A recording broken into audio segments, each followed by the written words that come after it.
El tema que vamos a considerar hoy es el de la definición de filosofía.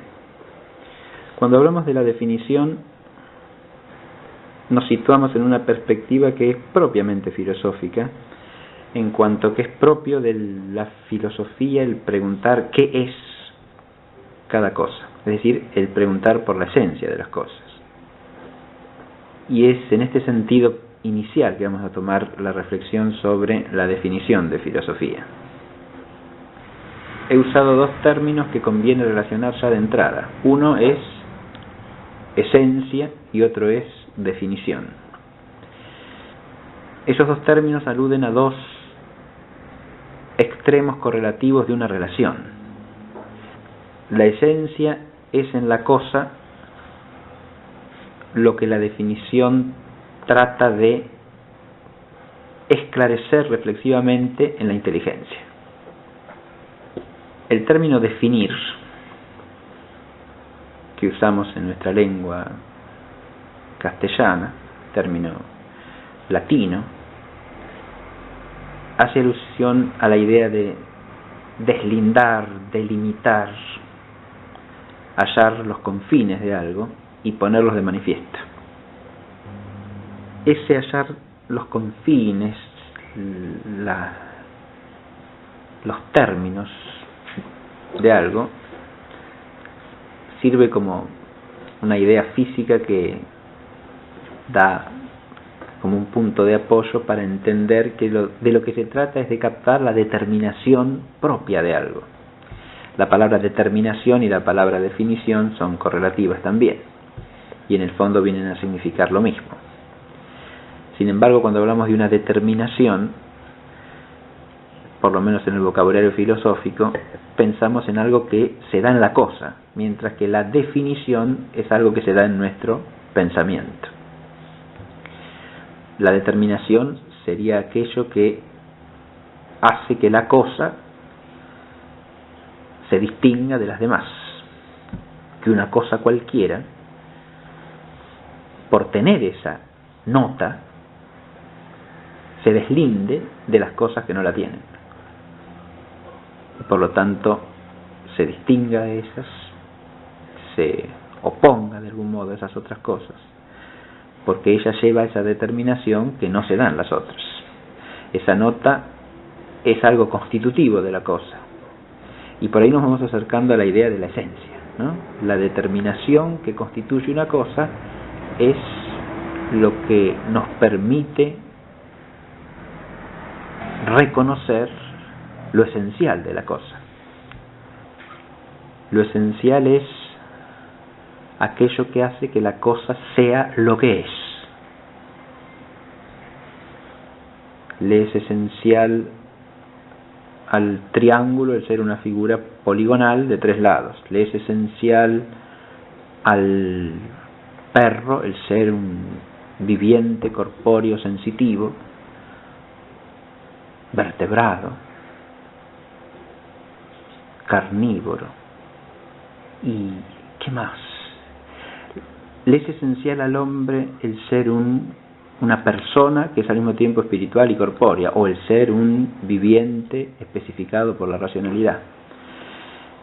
No en todos los seres nos podemos acercar al determinante constitutivo con la misma plenitud, porque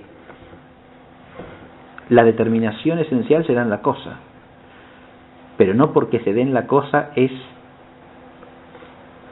accesible sin más a la inteligencia del hombre. Por eso yo en el caso del perro di algunas notas constitutivas, pero que no alcanzan a distinguir al perro de cualquier otro animal.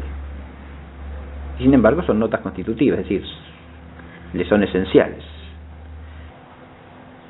Nosotros podemos a veces aproximarnos a la esencia de algo sin llegar a una definición completa, y en otros casos, en cambio, la esencia de la cosa se nos hace patente a través de nuestros conceptos. Ahí lo que tenemos que tener en cuenta es que, y este es un principio fundamental del realismo y de la sensatez de la filosofía, Lo que tenemos que tener en cuenta es que el conocimiento humano no es el conocimiento constitutivo del ser de las cosas. Lo que hace que las cosas sean lo que son no es que yo las conozca, sino el ser que poseen de suyo. Nosotros con nuestra inteligencia lo que procuramos es alcanzar, en la medida en que nos sea posible, ese ser esencial, que para nosotros es un dato que tenemos que hallar, que tenemos que situar, ubicar y captar. Ahora, esa captación es una captación humana y por lo tanto finita, limitada. Es una captación cuyos límites son los de la capacidad cognitiva propia de la naturaleza humana. Y en el caso de la definición, además, se trata de los límites que nuestro conocimiento humano tiene como conocimiento intelectual mediado por conceptos. Porque una definición implica esclarecer el concepto que tenemos de una cosa. Y esclarecemos ese concepto mediante otros conceptos. Cuando hablo de conceptos, hablo de la noción que se forma en nuestra inteligencia a partir de nuestro conocimiento de la realidad de una cosa. El conocimiento que nosotros tenemos de las cosas es un conocimiento mediado por nuestras potencias de captación perceptual, por nuestra capacidad de reflexión intelectual. Nosotros percibimos realidades, ya sean externas a nosotros, internas a nosotros, a través de nuestros sentidos, a través de nuestra inteligencia. Ahora, la inteligencia lo que tiene es la capacidad de captar por abstracción lo esencial de las cosas. Y es al captar eso es que forma lo que llamamos concepto. O en el vocabulario griego de Aristóteles se llama originalmente logos, por eso se traduce en el latín escolástico como ratio, la razón de la cosa, el logos de la cosa. El logos o razón de la cosa viene a ser su determinación esencial en cuanto se hace presente a la inteligencia humana. La presencia de esa determinación en la inteligencia humana supone una suerte de parto mental, y de ahí viene el nombre del concepto. Francisco Suárez explica así el sentido del término conceptus aplicado a la noción inteligible, razón o logos que está en la inteligencia humana, lo que se llama en la escolástica también el verbo mental, ¿no? El verbo mental, que es ese signo que profiere interiormente la inteligencia del ser de la cosa en la medida en que lo ha captado. Eso se llama concepto porque es como algo que la inteligencia engendra a partir del conocimiento, a partir del contacto con el ser de la cosa. Lo engendra en su interior, lo da a luz, digamos, en la interioridad espiritual de la inteligencia, pero por la naturaleza humana también al mismo tiempo lo profiere exteriormente a través de una voz significativa. Por eso ese verbo mental es al mismo tiempo, por naturaleza, un verbo oral en el hombre. Se expresa en una palabra. Es palabra interior y palabra exterior. Verbo mental y verbo oral. Por ahí nuestra inteligencia empieza a retener en sí misma, a través de signos inteligibles como son los conceptos, el ser de la cosa. Pero ahí no tenemos todavía la definición. Ahí tenemos un conocimiento intelectual de la cosa en cuanto a su ser esencial mediado por el concepto.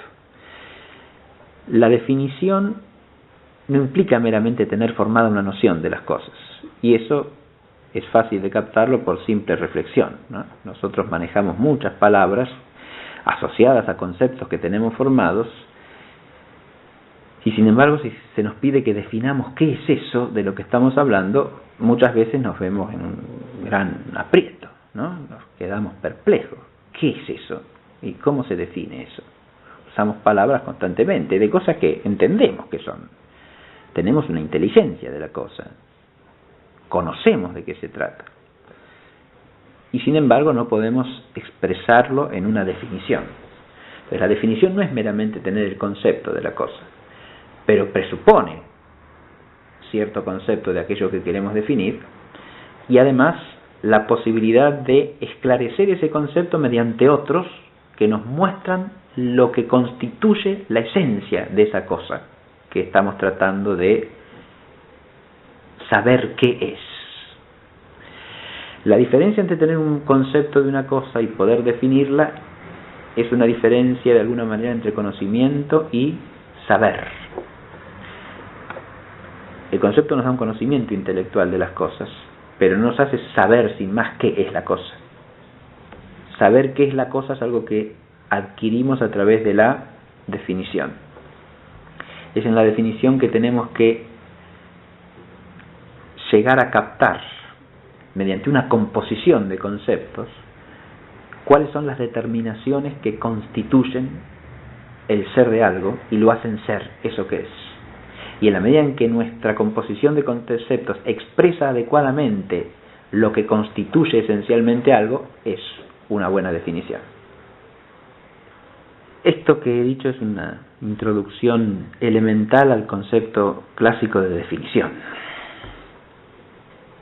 Pero me he detenido en eso porque ese concepto presupone, primero que nada, que hay esencia de las cosas, que hay un ser de las cosas, y ese ser de las cosas conlleva una determinación que, insisto, no es puesta por nuestra inteligencia, sino que está así y nuestra inteligencia puede o no captarla.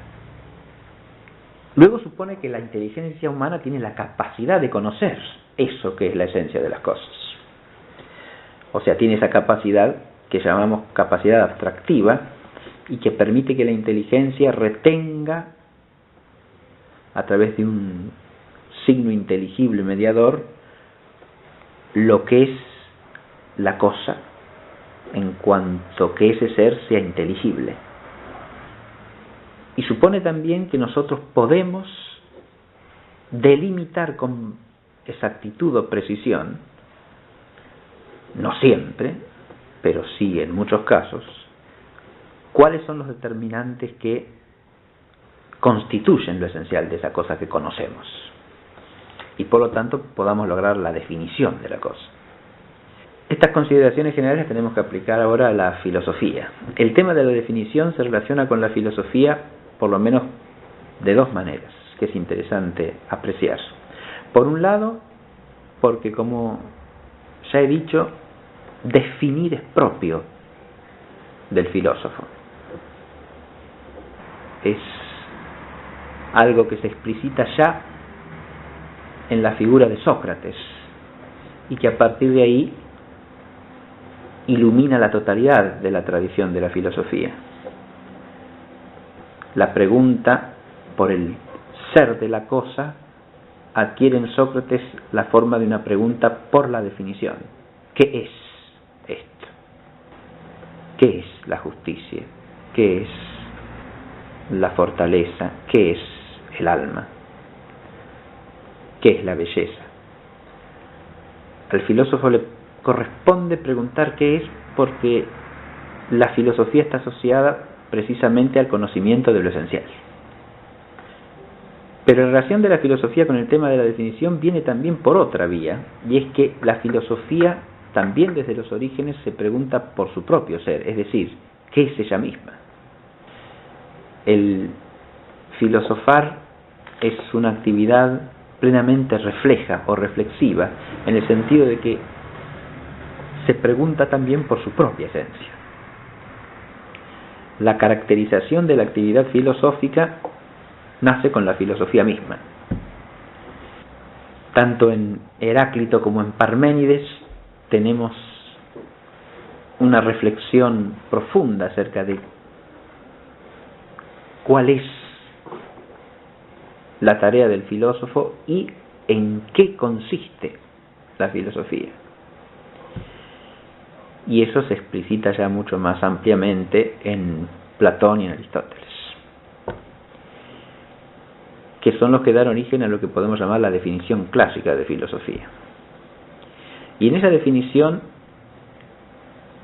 hay una noción que juega un papel fundamental, y es una noción que está vinculada al tema de la definición. Es la noción de episteme, que en el vocabulario filosófico latino se ha traducido clásicamente por ciencia, y nosotros llamamos ciencia. De hecho, esa fórmula definitoria que nos viene de Platón y de Aristóteles, aunque circula primariamente con la fórmula de Aristóteles, que es un gran hacedor de definiciones, un gran maestro de la definición, dice básicamente lo siguiente: la filosofía es ciencia, episteme, humana, sobreentendemos, de los principios y causas, y dicho más precisamente aún, de los primeros principios y causas de todas las cosas, o de toda cosa, o de la totalidad de las cosas. Y a eso, posteriormente, y en la tradición cristiana, suele añadírsele una última fórmula que de alguna manera va implícita en esa aclaración que yo hice, ciencia y sobreentendemos que humana, ¿no? Pero que la tradición cristiana tuvo la necesidad de explicitar para deslindar la filosofía de otros saberes que son propios del cristiano. Y esa fórmula final que suele añadirse es a la luz natural de la razón. O sea, es ciencia humana, y acá podemos incluir esa misma fórmula, de orden natural, racional, o según el alcance natural de la razón humana, de los principios y causas de la totalidad de las cosas. En clases próximas trataremos de ir explicando cada uno de los elementos constitutivos de esta definición, pero conviene que antes de eso tratemos de abarcar el conjunto de la definición de una manera panorámica para situar los elementos en una totalidad. Primero que nada, la definición clásica habla de la filosofía como episteme, como ciencia. Esto pone a la filosofía, a la esencia de la filosofía, en la esfera del conocimiento. O sea, la filosofía, si es una ciencia, si es un saber, pertenece a la esfera del conocimiento. Pero es un conocimiento, dijimos, humano, propio del hombre. El término griego filósofo, según la interpretación antigua que ha circulado a lo largo de los siglos, viene a significar precisamente ese carácter propiamente humano de la filosofía, porque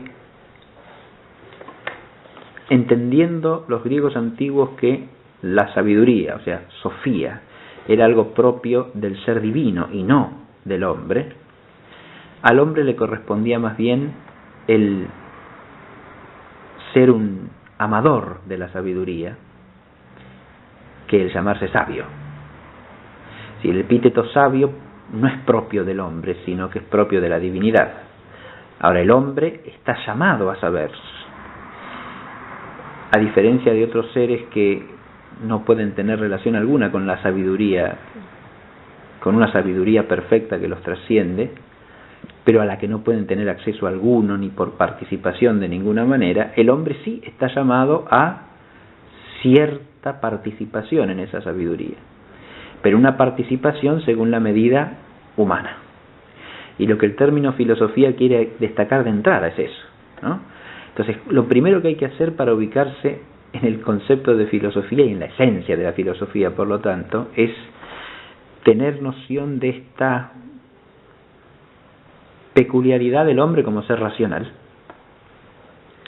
capaz de un conocimiento intelectual y por lo tanto abierto a la verdad y al bien y a la belleza, pero todo ello según su medida y su limitación humana. Si no partimos de acá, el concepto de filosofía mismo ya empieza a sacarse de quicio, a sacarse de lugar. Yo hice notar hace un rato que en el concepto clásico de definición tenemos dos extremos. Por un lado, la inteligencia que busca esclarecer lo que la cosa es y llega a un esclarecimiento por medio de la definición. Y por otro, el ser mismo de la cosa que tiene su determinación esencial en sí mismo. Ahora, cuando se le niega, como se hacen muchas variantes ideológicas de nuestra propia civilización y sociedad, a la inteligencia humana la capacidad de captar el ser de las cosas, o se niega sin más que haya un ser de las cosas, y la definición es una construcción del ser de la cosa o una constitución de lo que la cosa es, ya empezamos por una desproporción en relación con lo que yo acabo de decir. Es decir, el hombre ahí ya está desubicado de su lugar. No está llamado a reconocer un ser que existe y que se da, lo conozca él o no lo conozca, sino que se convierte de alguna manera a través de su actividad definidora en el demiurgo universal. Es decir, el hombre es el que hace ser las cosas porque las define y las determina a ser lo que son según las define. Eso pasa en toda clase de historicismo, por ejemplo, inmanentista, cuando se reduce el ser de una cosa a lo que el hombre en cada época piensa o cree acerca de la cosa, entonces ya el hombre es el que hace que la cosa sea eso que es.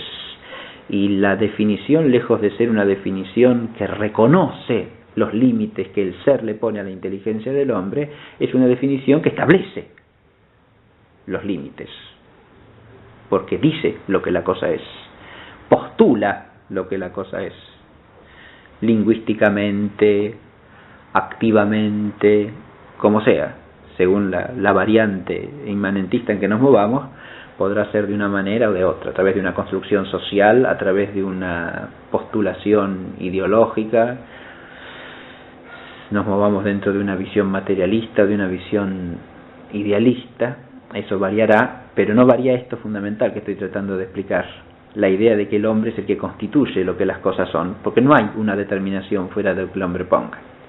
En ese caso, la actividad definidora se transforma en algo que está desproporcionado o desmesurado en relación con la naturaleza humana, porque el hombre ahí está desquiciado, está puesto como si fuese el hacedor de las cosas. Ahora, curiosamente, a esa postulación de un hombre que define las cosas en su ser, no trata de reconocer el ser de las cosas en la definición, suele añadirse la idea de que en el fondo nada se puede definir, porque nada tiene una esencia. Ahí hay una paradoja, porque uno puede entender claramente la idea de que, bueno, las cosas de suyo no son nada sino en cuanto que el hombre las hace ser lo que son, por lo tanto la definición procede del hombre. Pero entonces no hay definición posible. Sí, hay una definición pensada como constitución o construcción del ser de la cosa por la actividad humana. Pero cuando se niega la posibilidad de la definición, se está cayendo en la pretensión de que no hay, en el fondo, determinaciones que la inteligencia tenga que reconocer y que por lo tanto el hombre en la práctica tenga que respetar. Esa es una pretensión mucho más retórica que realmente inteligible porque la pretensión de que no hay determinación alguna a lo que nos llevaría es a un caos absoluto, a la imposibilidad inclusive de hablar. Porque si nuestras palabras no aluden a cosas que son determinadas, nuestras palabras se tornarían insignificantes. Si las cosas no se distinguiesen de suyo, si nuestras palabras no pudiesen aludir a cosas que son distintas entre sí, nuestro lenguaje sería absolutamente indeterminado y entonces sería incapaz de comunicar nada. O sea, nos estamos reduciendo a un límite absurdo que muestra que la postulación de que no hay definición es siempre un mero ardid retórico. Eso es lo que quiero decir.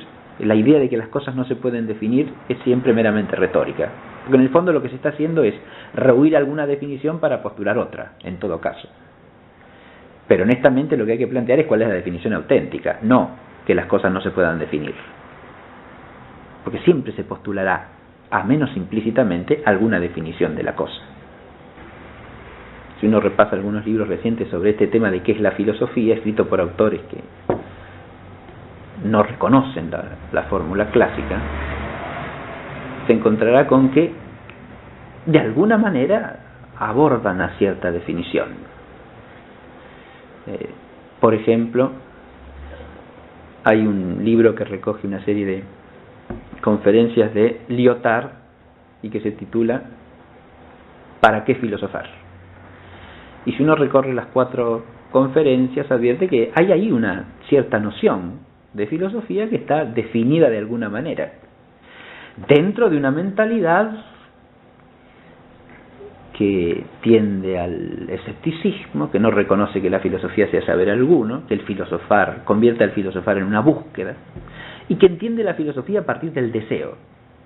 La filosofía en el fondo es un deseo de, según esas conferencias, de encontrar a las cosas sentido, lo cual presupone que la filosofía surge cuando otras respuestas, como las respuestas religiosas, empiezan a fracasar y no dan el sentido de las cosas. Entonces el hombre empieza a preguntarse cuál es el sentido de las cosas, pero sin poder dar una respuesta jamás, ¿no? Entonces es un deseo de alcanzar una unidad que se ha perdido. Esa es la idea básica de todo el hilo conductor de las conferencias de Lyotard.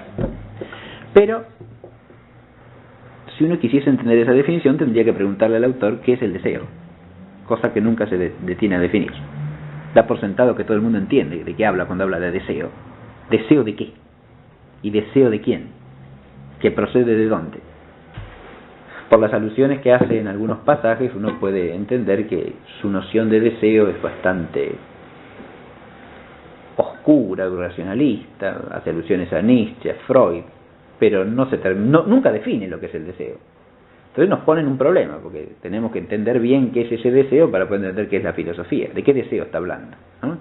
¿De un deseo natural o ilícito?, le preguntaría al escolástico.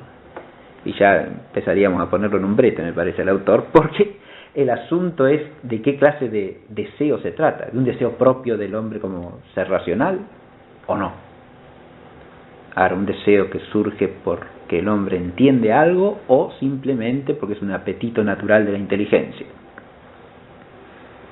Ya si hablase de un apetito natural de la inteligencia, nos estaríamos acercando a la idea de Aristóteles de que todo hombre por naturaleza desea saber.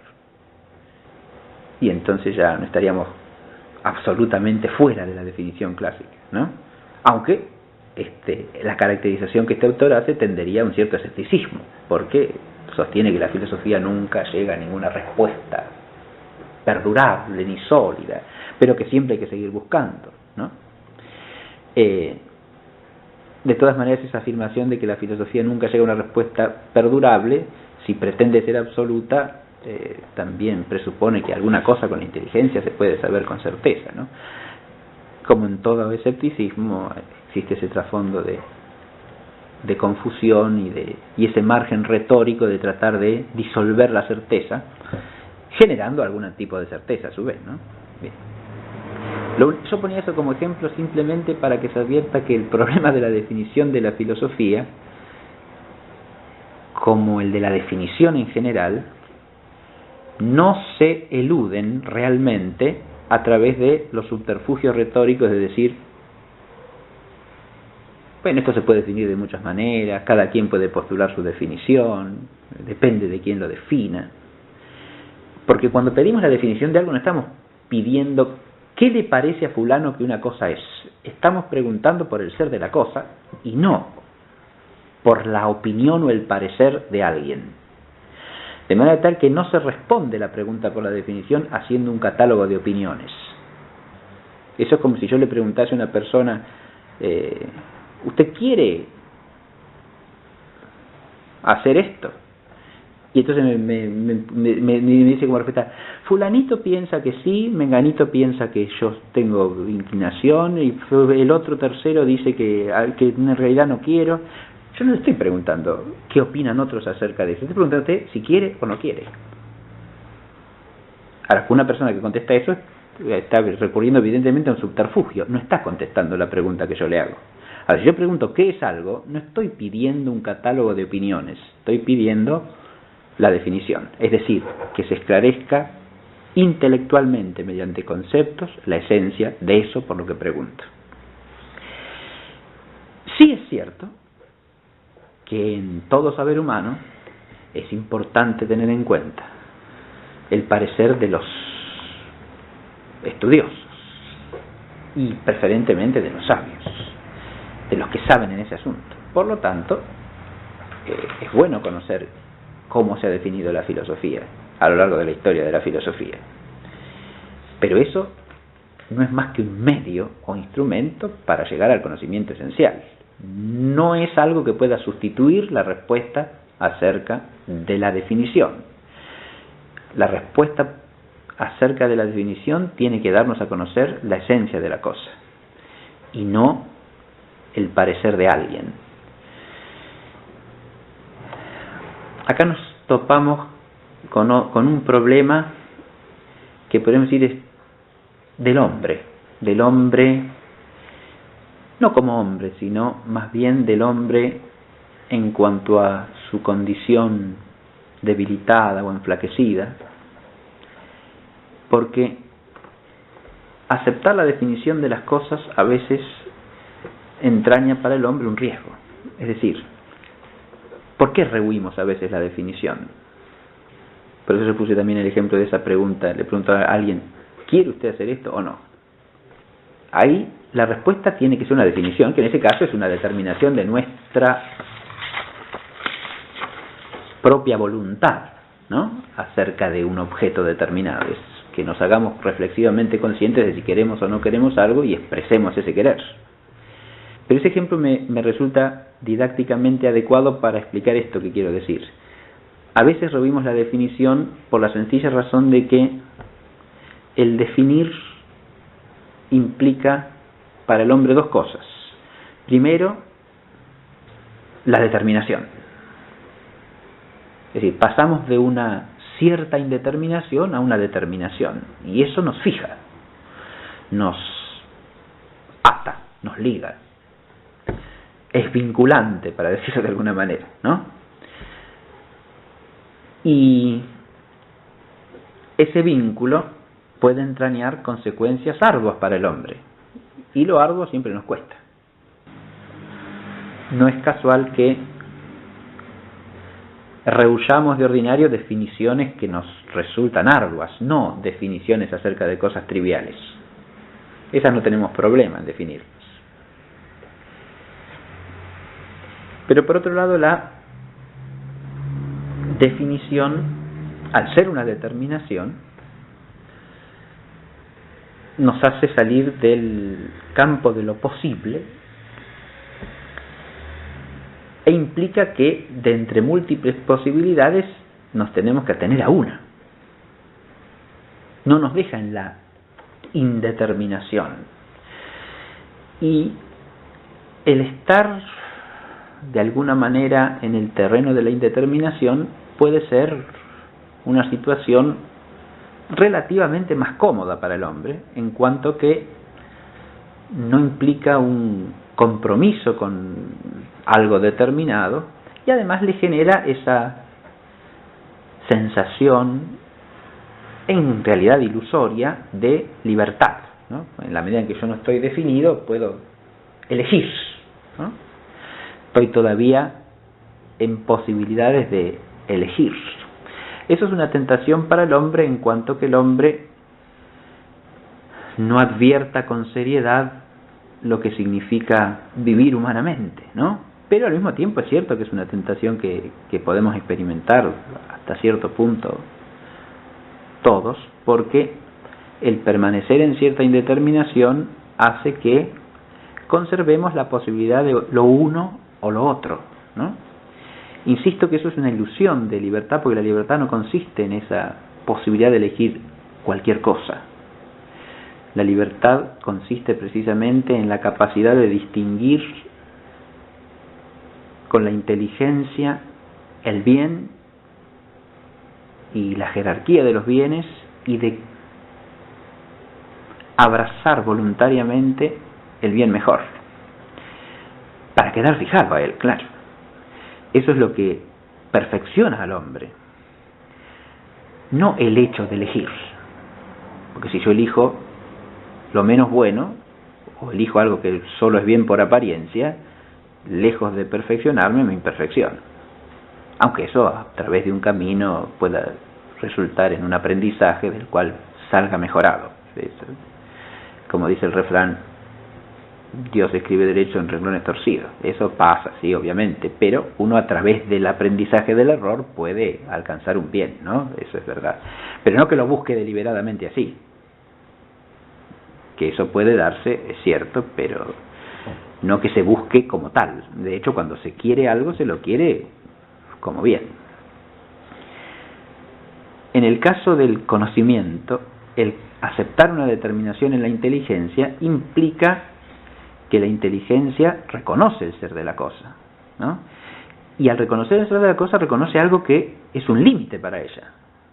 Y es un límite para el hombre, en relación con las cosas. En este caso del hombre en relación consigo mismo. Si yo acepto que hay una esencia de la filosofía, y que el hábito filosófico no es cualquier cosa, acepto que yo no puedo arbitrariamente llamar filósofo a quien yo quiera, o llamarme filósofo caprichosamente porque hago lo que a mí me parece que es la filosofía, sino que reconozco que hay una determinación a la que debo corresponder adecuadamente si pretendo cultivar eso que es la filosofía, o si pretendo alcanzar cierto perfeccionamiento en el hábito filosófico.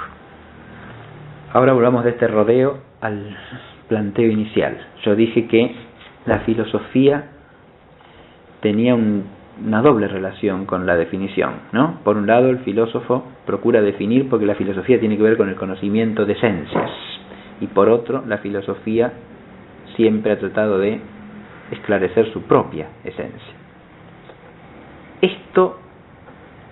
Las dos cosas que señalo aquí tienen que ver con la fórmula de definición de la filosofía que nos transmite la tradición. Porque esa fórmula dice que la filosofía es episteme, ciencia. Uso deliberadamente la doble palabrita griega y castellana, porque si decimos ciencia sin más, nos topamos con la dificultad de que esa palabra puede fácilmente malinterpretarse hoy día. Sin embargo, hay que decirla porque es el concepto clásico de ciencia el que está en juego ahí. Y ese concepto es inseparable de la autoconciencia de la filosofía, o sea, está relacionado con la definición que los filósofos de la antigua Grecia dieron de la filosofía. El concepto de episteme aparece en la antigüedad griega clásica como un concepto que forjan los filósofos, para referirse a ¿qué? A la filosofía. Es un concepto que manejan de modo ya claro tanto Platón como Aristóteles, pero que tiene sus raíces en los planteos de Heráclito y de Parménides con toda nitidez. Porque episteme, ¿qué viene a querer decir? Acá de nuevo podemos recurrir a la fórmula de Aristóteles para iniciar este problema nomás. La episteme es un saber de lo universal y necesario por demostración, o sea, por las causas. Es saber de lo universal y necesario. Saber quiere decir allí un conocimiento intelectual cierto y riguroso. es decir, que alcanza la verdad apegándose con rigor objetivo a la cosa cuya verdad la inteligencia busca. Esto quiere decir que la filosofía se ha entendido desde los orígenes como saber, es decir, como captación de la verdad, y de una verdad universal, y que es universal por ser necesario. Yo dije que esto, que está explícito tanto en Platón como en Aristóteles, en ambos, episteme es el término que tipifica al modo de conocimiento propio de la filosofía. En Platón, la filosofía es episteme por oposición a la doxa, es decir, a la conjetura, parecer, opinión. En eso, Platón retoma una antítesis terminológica que es propia de Parménides, y que Aristóteles continúa. Tanto en Aristóteles como en Platón, la episteme se deslinda de la doxa, se opone también a la agnoia, término que acuña Platón para significar, es decir, la falta de conocimiento absoluto, que es lo que corresponde al no ser. Pero además se vincula a un objeto determinado, que es el ser de las cosas, pero no el ser entendido de cualquier manera, sino el ser esencial, lo que la cosa es esencialmente. Ahí tenemos lo que llaman tanto Platón como Aristóteles eidos, es decir, la forma universal de la cosa, ¿no? La idea en Platón, la forma en Aristóteles, son lo que constituye la cosa esencialmente en lo que es, y es un conocimiento que está dirigido primariamente a eso, a lo que hace que la cosa sea lo que es, el conocimiento que el filósofo alcanza acerca de la realidad y lo que distingue a la filosofía de cualquier otro tipo de conocimiento.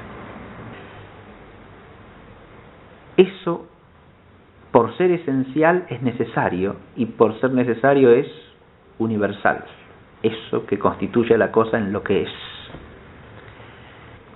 Platón hace hincapié en que el fundamento último de ese ser universal y necesario que hay en las cosas ha de buscarse no en el mundo que cambia, sino en una realidad inmutable, separada y trascendente.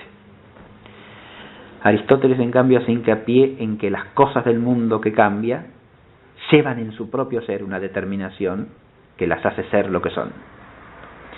Pero ambos están señalando una dirección de la inteligencia filosófica hacia lo esencial, que es lo que el término episteme viene a significar primariamente.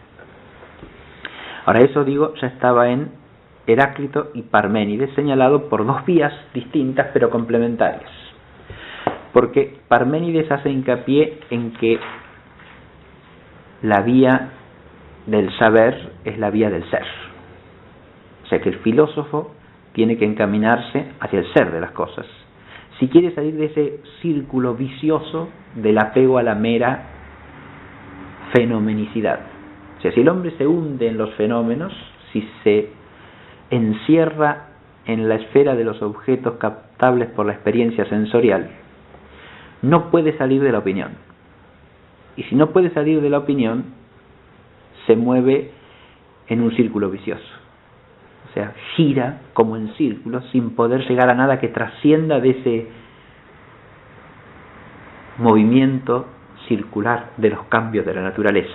Esta es la idea parmenidiana. Está encerrado en los ciclos, digamos así, ¿no? Está encerrado en esa fenomenicidad cíclica de los días y las noches, de las estaciones.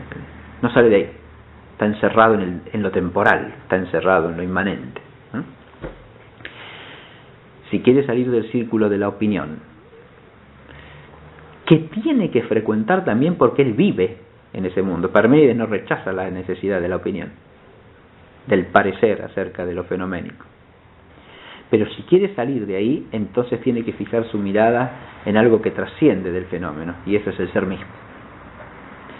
Cuando Parménides habla del ser, le otorga una serie de atributos que lo tipifican como algo uno, perfectísimo, trascendente. Parece estar hablando ya sin más de un ser primero, de un ser divino, y por lo tanto trascendente de toda realidad fenoménica. Y cuando le pide a la inteligencia que fije su mirada en eso, para poder salir del círculo de lo fenoménico, está pidiendo algo fundamental. Está señalando el camino auténtico de cualquier sapiencialidad filosófica, porque le está diciendo al hombre que la inteligencia tiene en última instancia que apegarse a lo que es. Que ese es el tema central del poema de Parménides. El ser y la inteligencia son correlativos, porque la inteligencia sigue al ser. El ser es la cosa de la inteligencia humana. A veces se traduce del pensar.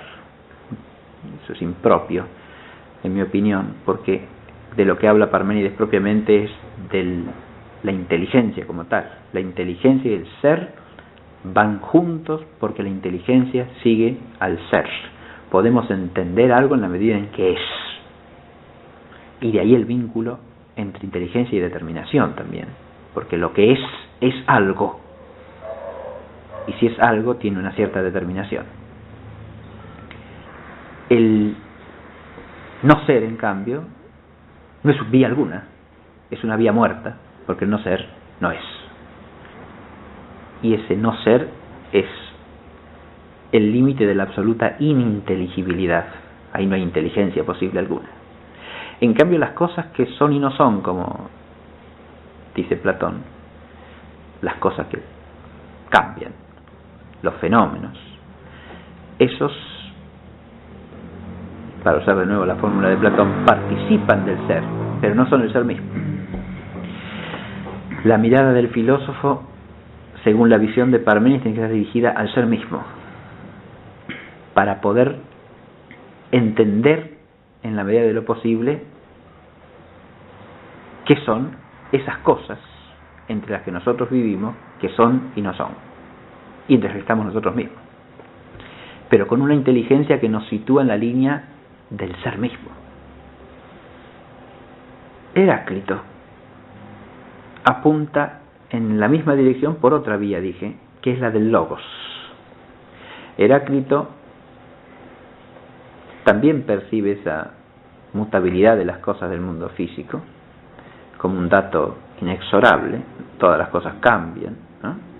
Él enfatiza ese cambio, pero no para decir que en última instancia todo pasa y todo cambia y se acabó. No, el énfasis heraclitiano en el cambio tiene un opuesto, y ese opuesto es que hay lo que no cambia. Eso que no cambia tiene que ver con el hecho de que todos los cambios se dan según un orden, y por lo tanto hay un principio inmutable de lo mutable, porque no son cambios cualesquiera, sino que son cambios ordenados. Uno puede aferrarse a la particularidad de lo que es hoy de una manera, mañana de otra, eso lo puede hacer, pero más allá de eso la inteligencia humana percibe el horizonte de lo que está en el fondo y en la raíz de todas esas cosas que cambian, y le da una ley inmutable a lo que cambia.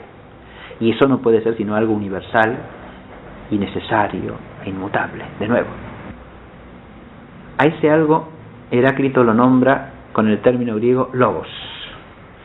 Por eso dije que la perspectiva de Heráclito de algún modo es complementaria de la de Parménides, pero apuntan en la misma dirección fundamental. Le da el nombre de logos, esa palabrita griega que viene a significar concepto y palabra a la vez, ¿no? Es decir, el verbo mental y el verbo oral, el logos, pero con la peculiaridad de que Heráclito distingue un logos universal y un logos particular.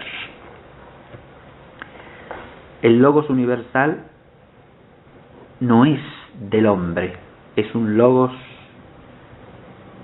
que es el principio o la raíz del conjunto de la realidad toda.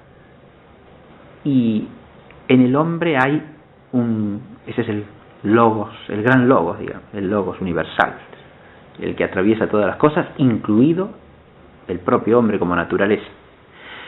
Y la peculiaridad de la naturaleza humana, según Heráclito, es que en el hombre hay un pequeño logos, es decir, en el hombre se da un principio afín a ese principio que rige la totalidad, pero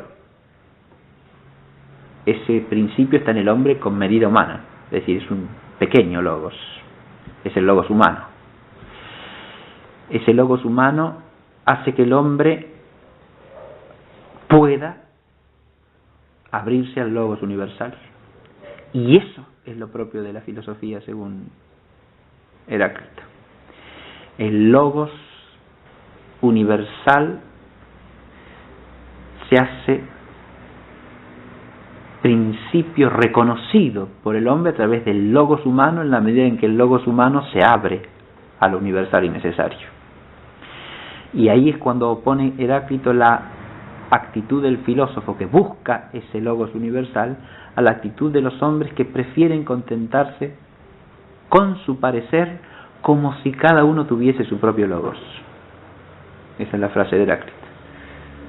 El hombre insensato obra y vive como si cada quien tuviese su propio logos, es decir, como si el logos fuese algo que dependiese de cada uno. Si se piensa esto un momentito, se advierte con claridad que lo que está tratando de expresar Heráclito es una idea esencialmente idéntica a la de Parménides, es decir, lo que Parménides nombra con el ser, lo nombra Heráclito con el logos, pero ambos están pensando en eso que dirá Aristóteles, siguiendo a Platón, es lo universal por ser necesario y necesario por ser esencial, eso que está en la raíz de las cosas, eso que es principio. Y acá tenemos también la base de la definición, ¿no? La filosofía es ciencia porque es conocimiento de lo universal y necesario. Pero si es conocimiento de lo universal y necesario, es conocimiento que llega a los principios, es decir, a lo que es primero, a lo que está en la raíz de, a lo que fundamenta lo demás. Llega al fundamento, a la raíz, a lo que es primero. Es primero, no quiere decir que yo lo conozco primero, sino que en el orden del ser de las cosas es primero, o sea, es la raíz o principio de lo que deriva de allí. Así como del ser, por participación derivan todas las cosas que son, así como del logos universal deriva la norma de todas las cosas que cambian, del principio deriva lo principiado, de la causa, lo causado. Y la filosofía es un saber de los principios y de las causas, es decir, es un saber que llega a darse en la medida en que nuestra inteligencia logra remontarse de lo causado a la causa, de lo principiado al principio. Y tenemos inteligencia filosófica de las cosas en la medida en que captamos los principios. Decir eso es decir que llegamos al fundamento universal y necesario de algo. De manera que llegamos a captar con la inteligencia el principio, y solo por eso, porque llegamos a captar con la inteligencia el principio, la causa, el fundamento, llegamos a entender lo que es en las cosas universal por ser necesario. Ahora, esto en la fórmula clásica es algo que la inteligencia humana tiene que hacer a través de un medio. Y está bien eso, porque la inteligencia humana no capta los principios sin más. No los tiene a la vista como un dato, los tiene que hallar, tiene que remontarse a los principios. Pero una vez que ha logrado inteligir los principios, tiene que mostrar con claridad inteligible la conexión de lo principiado con el principio, de lo causado con la causa. porque si no, no entiende lo que tiene que entender. Es decir, la inteligencia filosófica consiste en llegar a entender por qué a partir de tal principio se sigue tal consecuencia, de tal causa, tal efecto, de tal principio, tal cosa dimanante de ese principio. Pero para eso yo tengo que captar la relación entre una cosa y la otra. Y eso la inteligencia humana no lo capta de un vistazo, no lo capta en una intuición pura, lo capta a través de un esfuerzo discursivo. Por eso la filosofía es necesariamente un conocimiento demostrativo, como dice Aristóteles. Es decir, demostrativo quiere decir primariamente que llegue a mostrar ante la inteligencia racional del hombre cómo se enlazan inteligiblemente las cosas causadas con su causa, los efectos principiados con el principio, las consecuencias con su fundamento. Si yo no llego a captar ese vínculo, no entiendo cuál es la relación necesaria que existe entre el principio y lo principiado, y por lo tanto no tengo ciencia. Claro, si nosotros tratamos de unir estas cosas que hemos venido diciendo hasta aquí, quizás nos queda una imagen excesivamente intelectual de la filosofía, ¿no? La filosofía es un saber de causas, de principios, es un saber demostrativo, que por lo tanto tiene que realizar esa operación que llamamos demostración, de conectar las consecuencias con los principios de un modo riguroso, a través de lo que Aristóteles llamará un silogismo, ¿no? Pero esa determinación de la filosofía a partir de algo que es propio de la inteligencia queda en una especie de, digamos así, de abstracción intelectual si no hacemos el esfuerzo de relacionar esto con la totalidad del ser del hombre, que es lo que debemos hacer. La definición nos tiene que dar lo constitutivo de una cosa, pero si captamos lo constitutivo adecuadamente, podemos captar a su vez las relaciones que eso tiene con otras cosas de manera adecuada. Dicho de otro modo, si yo defino bien, después puedo relacionar bien lo definido con otras cosas, siempre y cuando tenga una noción clara también de esas otras cosas. La filosofía es primariamente algo de la inteligencia, y está bien que su definición maneje elementos que atañen a lo intelectual, empezando por decir que es conocimiento, claro que sí. Pero ese saber riguroso, que es episteme de los principios y causas, de los primeros principios y causas de la totalidad de las cosas, es un saber que tiene una relación profunda con la totalidad del vivir humano. Primero que nada porque el vivir humano es, en una de sus partes fundamentales, específicamente inteligencia. O sea, el vivir humano es un vivir inteligente. De manera tal que lo primero que tenemos que hacer es advertir que al definir a la filosofía como un saber, como una ciencia, lo estamos incluyendo en la esfera de la inteligencia, que es una de las dos actividades que especifican al hombre como hombre, es decir, el conocimiento intelectual. Es una actividad vital, es una parte fundamental del vivir humano, porque el vivir humano es un vivir inteligente.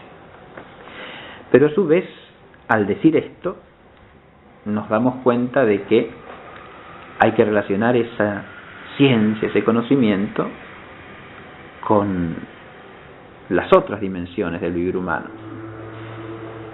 En realidad, la otra dimensión especificativa fundamental que termina de constituir la naturaleza del espíritu, que es la dimensión de la voluntad, la dimensión del amor y de la afectividad que sigue a la voluntad racional. El hombre es un ser inteligente, pero es también un ser operante, actuante. Ahora, la acción racional, el querer racional, cuya operación básica es el amar, es decir, el adherirse voluntariamente al bien, es decir, a aquel ser que la inteligencia presenta como bueno, esa actividad vital del querer, del amar, del actuar, del obrar, es inseparable en el hombre de la inteligencia. Y por lo tanto, cuando hablamos de un conocimiento humano, tenemos que tener en cuenta que si ese conocimiento es intelectual, está necesaria y esencialmente vinculado a la totalidad del vivir humano, primero porque la inteligencia ya es una actividad vital, pero segundo porque el entender es inseparable del amar, o el amar inseparable del entender, y por lo tanto la vida entera del hombre como hombre implica el conocimiento intelectual. Entonces, si hacemos el esfuerzo simple de ubicar esto, nos podemos dar cuenta que, si bien la definición de la filosofía hace hincapié en lo intelectual, esto no puede significar en modo alguno que la filosofía sea una cosa libresca, académica o intelectual en un sentido peyorativo. Es una cosa intelectual, sí, es una realidad propia de la inteligencia, sí. Escolásticamente decimos es un hábito intelectual, claro, sí, es un hábito intelectual, pero como todo hábito intelectual debe ser ubicado en su lugar. Y el hábito intelectual filosófico es un hábito que tiene un lugar importante en la existencia humana, y eso deriva de su objeto, porque su objeto propio son los primeros principios y causas, son las causas y los principios, que son lo que hacen entender el fundamento de las cosas. Y hasta que no entendemos el fundamento de las cosas, no entendemos su significado, ni podemos ubicar su valor en la medida en que podemos hacerlo con la inteligencia humana. Y si no podemos ubicar el significado y el valor de las cosas, no podemos advertir su orden y su jerarquía. Y si no podemos advertir su orden y su jerarquía, no podemos ordenar nuestra propia existencia inteligente y racionalmente. De manera tal que, si uno advierte esto, ¿no?, se da cuenta que la filosofía, definida de esa manera tan intelectual, tiene un significado enorme para la totalidad de la vida humana, considerada personal y comunitariamente. Cuando hablamos del hombre, hablamos siempre de la realidad humana, y la realidad humana nunca es un individuo aislado, sino las personas humanas viviendo en sociedad, ¿no? De manera tal que la relevancia vital de la filosofía es una relevancia personal e interpersonal, individual y social. Lo último que podríamos señalar es que ese vínculo de la filosofía como actividad intelectual con el resto del vivir humano existe también de otra manera, no solo por la relevancia que tiene lo que entendemos para nuestro obrar, que eso es de naturaleza, sino porque además la actividad de la inteligencia exige, reclama una participación de la voluntad. Dicho de otra manera, el hábito filosófico no se adquiere sin quererlo. También es fruto de un esfuerzo voluntario e implica un modo de vida particular. Eso también es de la conciencia de toda la filosofía, ya desde sus orígenes. El filósofo no puede vivir de cualquier manera. Si quiere llegar a adquirir ese saber, si quiere cultivar ese saber, si quiere vivir consagrado a la teoría, es decir, a la contemplación del ser de las cosas, tiene que vivir de cierta manera. Hay una exigencia que podríamos decir es de orden vital, existencial, moral, y que acompaña al cultivo del saber filosófico. No se puede adquirir esa ciencia, o no se puede el hombre dedicar al cultivo de ese saber viviendo de cualquier manera. Dicho de otro modo más sencillo, ese saber tiene exigencias antecedentes y consecuentes de orden moral. Antecedentes porque para cultivarlo hace falta una cierta virtud previa que permita el cultivo de la inteligencia filosófica. Y consecuente porque la verdad conocida por el filósofo le exige el esfuerzo de vivir conforme a esa verdad. Las dos cosas. Por lo tanto, la filosofía no es separable de un modo de vida, ni de consecuencias para la totalidad de la vida. Y esto, insisto, tanto personal como comunitariamente. Cuando digo comunitariamente estoy diciendo que el modo en que se vive en una sociedad, el modo en que la sociedad se organiza y los bienes que guían a la sociedad como bien constitutivos del bien común, también inciden en la posibilidad o no del cultivo de la filosofía, inciden positiva o negativamente, porque le ponen condiciones favorables o le ponen condiciones hostiles.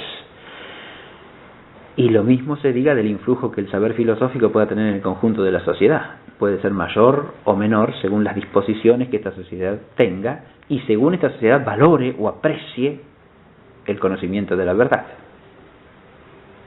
Y eso no es separable del modo en que la sociedad vive, se organiza, el fin que lúcidamente asume para sí misma como sociedad, ¿no? Que es lo que la constituye a su vez en la sociedad que es, porque toda sociedad se especifica por el bien que busca. Una sociedad es un conjunto de personas que en común buscan cierto bien, lo cual implica que lo conciben como bien, lo aceptan como tal, ¿no? Y se comprometen a buscarlo esforzadamente en común.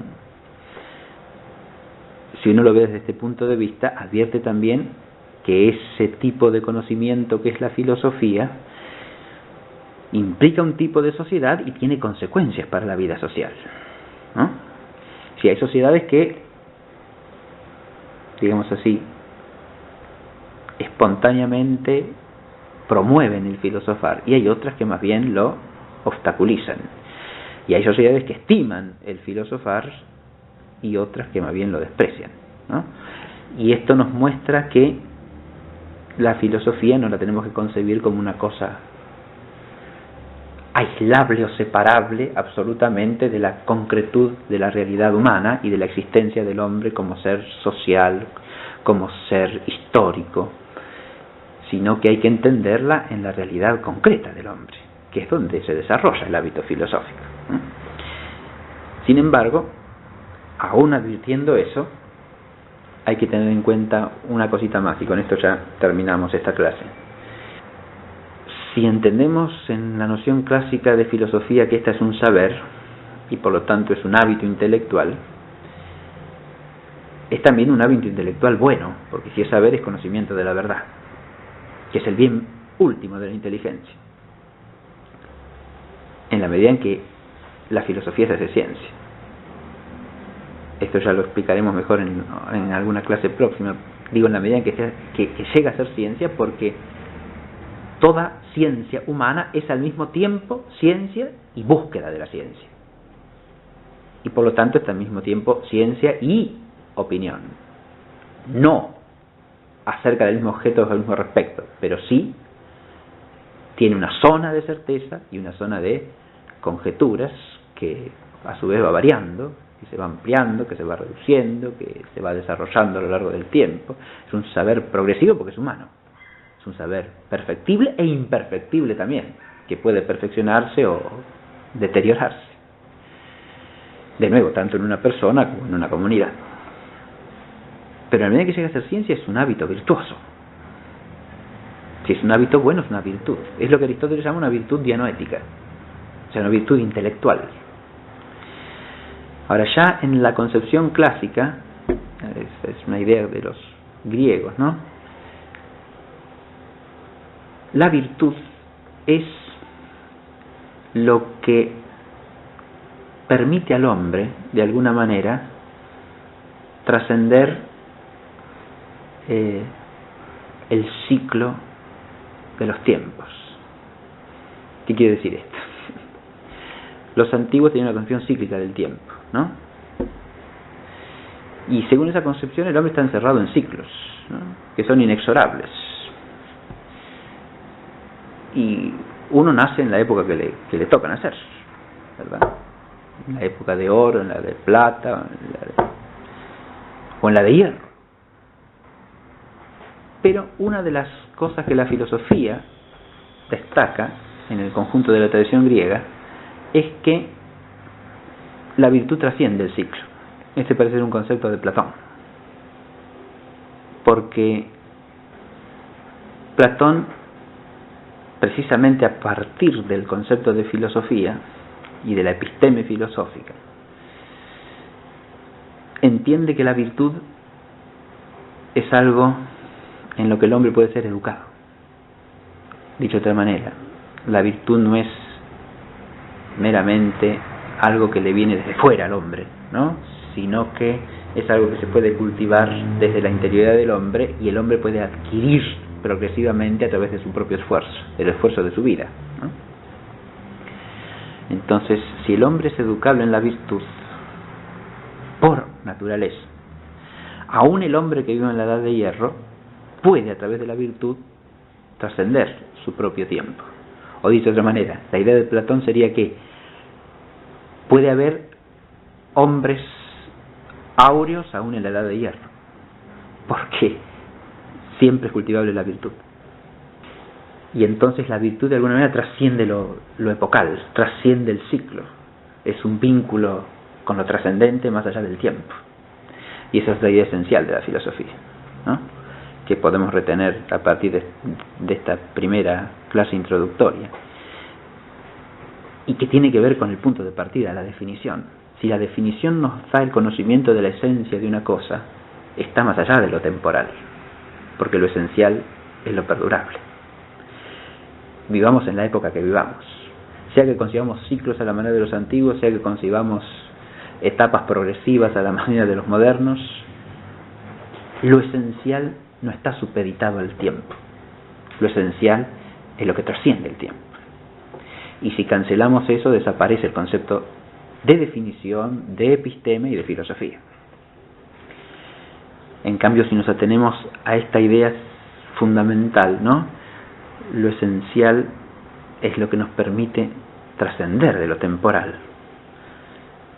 Nos ubicamos ya en, digamos así, en el arco del espíritu filosófico, en cuanto que la inteligencia humana, a través de lo esencial, atraviesa las cosas pasajeras, perecederas, mutables, y llega a vincularse con lo que no pasa.